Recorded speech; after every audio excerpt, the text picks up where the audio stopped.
Let's talk about surviving the wild. Here I'll give a brief overview of some essential things to do for your journey into the wilderness.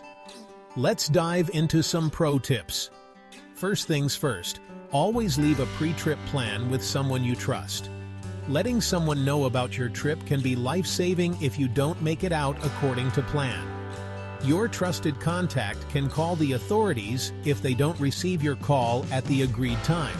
The itinerary will contain information about your whereabouts, dates and times, a gear list, your level of experience, as well as other details that may be helpful for search and rescue should they ever be needed. This is a smart thing to do.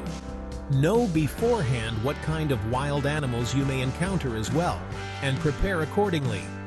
Next, gear up right. Make sure your equipment matches the environment, season, and trip length. Let's talk about survival priorities. Positive mental attitude, folks. Stay upbeat, stay alive. Stop, think, observe, and plan. Then act. Your clothing is your first line of defense against the elements. Dress smart for the circumstances. Have a shelter with you like a tent or tarp. Look for features in the environment that may help shelter you. Know how to build a shelter from what's around you and master signaling for help.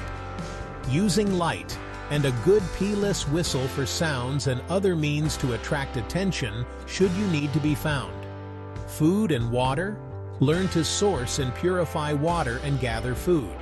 Having packed extra food if needed is good.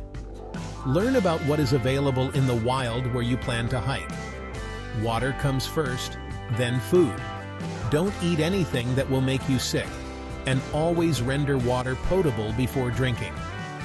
Navigation skills are key. Using a GPS is fine, but have a good topographic map for the area you plan to hike in, as well as 2 quality compasses. Yes, that's right, 2. The second one is to confirm to you the first compass's readings, should you doubt it, and know how to use all your gear. For deeper adventures, a satellite communicator is a lifesaver. And hey, get Wilderness First Aid certified. This certification is specifically designed with the wilderness in mind. Finally, once you're back, let your contact know you've made it out safely so that they don't get worried about you and call for help. If you liked this video, please comment, like, and subscribe, as this will help the channel. Happy adventuring!